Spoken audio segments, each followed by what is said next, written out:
Hi hello friends, welcome back to our channel. இன்றைக்கி நம்ம சேனலில் பார்க்க போகிற செக்மெண்ட் என்னன்னு பார்த்தீங்கன்னா ரெசிபீஸ். இதில் வந்து சுரக்காய் கூட்டு எப்படி பண்ணுறாங்கன்னு பார்க்கலாங்களா. இது டயட்டில் இருக்கவங்க, பத்தியத்தில் இருக்கவங்கள தாராளமாக சாப்பிட்லாங்க.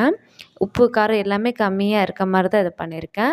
இதில் பார்த்திங்கன்னா ஃபஸ்ட்டு ஒரு குக்கர் எடுத்துகிட்டு அதில் 3/4 கப் வந்து கடலப்பருப்பு ஆட் பண்ணியிருக்கேன்.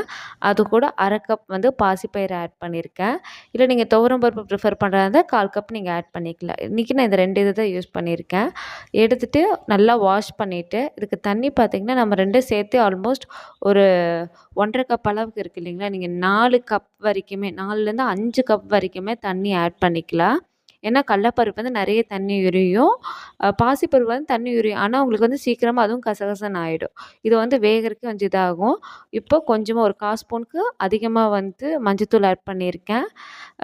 இப்போ இதில் வந்து நான் ஆயில் ஆட் பண்ணல, ஏன்னா இது நல்லா நம்மளுக்கு மசிஞ்சு வரணும் அதுக்காக.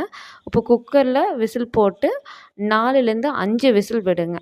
இதில் உங்களுக்கு வந்து பயத்தம்பருப்பு நல்லா கசகசன்னு இருக்கும், கடலப்பருப்பு வந்து நல்லா வெந்து உங்களுக்கு வந்திருக்கும்.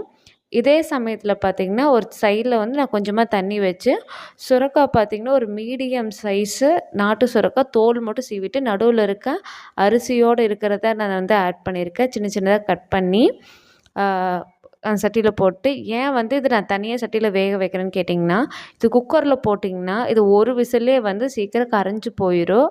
நம்மளுக்கு அந்த ஃப்ளேவரே கிடைக்காது. ஏதோ கூழ் குடிக்கிற மாதிரி தான் இருக்கும். அதை அவாய்ட் பண்ணுறதுக்காக தான்.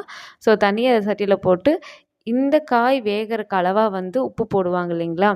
மோஸ்ட்லி எனக்கு இதுக்கு சொரக்காய்னே வந்து ஒரு பழமொழி இருக்குது இல்லைங்களா. என்னாச்சும் நம்ம கேள்வி கேட்கும்போது அவங்களுக்கு ரெஸ்பான்ஸ் பண்ண பிடிக்கலன்னா ஒரே வார்த்தை சொல்லிடுவாங்க, குத்தில் ஒரு வார்த்தை சொல்லுவாங்க இல்லைங்களா, சொரக்காய்க்கு உப்பு இல்லை. ஏன்னா அவ்வளோ தூரம் சொல்லிகிட்டு இருப்பாங்க, நம்ம அதை கேட்காம விட்டாலும் அந்த வார்த்தை தான் சொல்லுவாங்க. எனக்கு இது சுரக்காய்க்கு உப்பு போடலாம் அந்த பழமொழி ஞாபகம் வந்துச்சு. இப்போ வந்து ஆல்மோஸ்ட் ஒரு 5 நிமிஷம் 10 நிமிஷங்கும் போது உங்களுக்கு இந்த காய் வந்து சீக்கிரம் வெந்துடும்.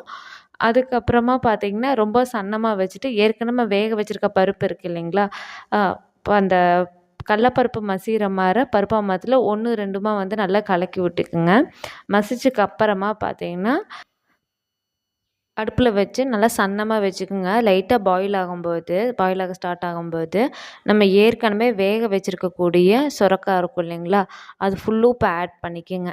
கொஞ்சம் வந்து நீங்கள் தண்ணியும் எடுத்து வச்சுக்கலாம். இந்த தண்ணி குடிக்கிறது ரொம்பவே நல்லது. வயிற்றில் இருக்கக்கூடிய புண்ணும் ஆற்றக்கூடிய சக்தி அதில் இருக்குது. இல்லை நீங்கள் சூப் ஏதாச்சும் யூஸ் பண்ணுறதா இருந்தாலும் இந்த காய் வச்சு நம்ம இந்த தண்ணி வச்சு நம்ம பண்ணிக்கலாம். இப்போ ஆட் பண்ணக்கப்புறமா இப்போது இந்த பருப்புக்கும் காய்க்கும் ஆல்ரெடி காய்க்கு வந்து நம்ம உப்பு போட்டிருக்கோம். இந்த பருப்புக்கும் சேர்ந்த மாதிரி தேவையான அளவு உப்பு ஆட் பண்ணிக்கோங்க. இன்றைக்கி வந்து நான் மிளகாய் எதுவும் யூஸ் பண்ணல. அதுக்கு பதில் நான் 1/2 ஸ்பூன் மட்டும் காரத்துக்கு பேருக்காக வந்து கொஞ்சமாக வந்து சாம்பார் தூள் ஆட் பண்ணியிருக்கேன். இல்லை நீங்கள் சாம்பார் தூள் வேணால் மிளகாத்தூளே போதும் கொஞ்சமாக போட்டுக்கிறதால நீங்கள் ஆட் பண்ணிக்கலாம். இது வந்து கம்ப்ளீட்டாக வந்து பத்தி இருக்கவங்களுக்கு, மெடிசனில் இருக்கவங்க, டயட்டில் இருக்கவங்க தாராளமாக எடுத்துக்கலாம், அதுக்குரியது. அதனால் இப்போ வந்து நான் 1/2 ஸ்பூன் மட்டும் ஃப்ளேவருக்காக கொஞ்சமாக சாம்பார் தூள் ஆட் பண்ணியிருக்கேன். இப்போ இது நல்லா வந்து கொதிக்கணும். இது பார்த்திங்கன்னா நிறைய தண்ணி இருக்க மாதிரி இருக்கும். ஓரளவுக்கு நல்லா வற்ற விடுங்க. ஏன்னா அந்த சாம்பார் தூளோட வாசம் வந்து போகிற மாதிரி, பச்சை வாசம் போகிற மாதிரி நல்லா இது பண்ணிட்டிங்கன்னா இப்போ நல்ல ஓரளவுக்கு மசிஞ்சு வர ஸ்டேஜ் ஆயிரும். இப்போது ஒரு 1 1/2 ஸ்பூன் வந்து நீங்கள், ஏன்னா இது வரைக்கும் நீங்கள் ஆயிலே ஆட் பண்ணல, இது நான் 1 1/2 ஸ்பூன் ஆட் பண்ணிக்க, நீங்கள் 1 ஸ்பூன் கூட ஆட் பண்ணிக்கலாம். ஆட் பண்ணிவிட்டு நிறையா வந்து கடுகு ஆட் பண்ணிக்கோங்க. இதில் ஒரு சின்ன வேலை என்னென்னு கேட்டிங்கன்னா, முக்கியமான நான் சின்ன வெங்காயம் ஆட் பண்ணியிருக்கேன்.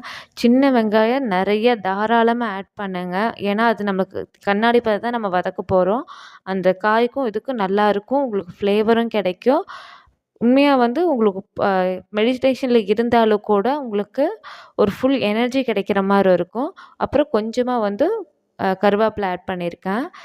ஏன்னா இப்போ இருக்கிறதுலே வச்சு இந்த சுரக்காய் கட் பண்ணுறதும் வெங்காயம் கட் பண்ணுறதும் மட்டும்தான். அது சின்ன வெங்காயம் கட் பண்ணுறது கொஞ்சம் வேலையாக இருக்கும்.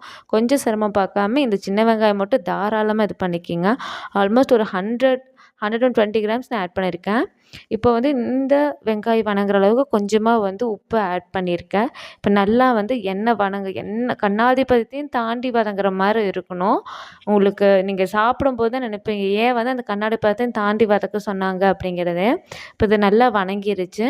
நான் ஏற்கனவே வந்து பருப்பு ப்ளஸ் காய் வேக வச்சு நல்லா வத்தி இருக்கக்கூடிய ஸ்டேஜில் இருக்கக்கூடிய இதை வந்து நான் இப்போது இதோட ஆட் பண்ணிக்கிறேன். அந்த இதில் வந்து ஆட் பண்ணிக்கிறேன். ஆட் பண்ணிவிட்டு சொல்ல மறந்துட்டேன். கொஞ்சமாக வந்து சீரகம் ஆட் பண்ணிக்கோங்க. இப்போ ஏன்னா டைஜஷனுக்கு ரொம்பவே நல்லது. ரொம்ப ஆட் பண்ணிடாதீங்க. கொஞ்சமாக இருந்தால் போதும். இப்போ நான் ஏற்கனவே வேக வச்சுருக்கக்கூடிய கடலப்பருப்பு, பாசிப்பருப்பு, காய்கறி ஆல்ரெடி இது பண்ணினது கூட இப்போ ஆட் பண்ணிவிட்டு சும்மா ஒரே ஒரு கொதி வந்தால் போதும். நல்லா கலக்கி விட்டு ஒரு கொதி வந்தால் போதும். சூப்பரான சுரைக்காய் கூட்டு வந்து ரெடி ஆயிரும். இது நான் என்னோடய ஸ்டைலில் டயட்டில் அதாவது பத்தியத்தில் இருக்கவங்களுக்கு சாப்பிட்ற மாதிரி பண்ணியிருக்கேன்.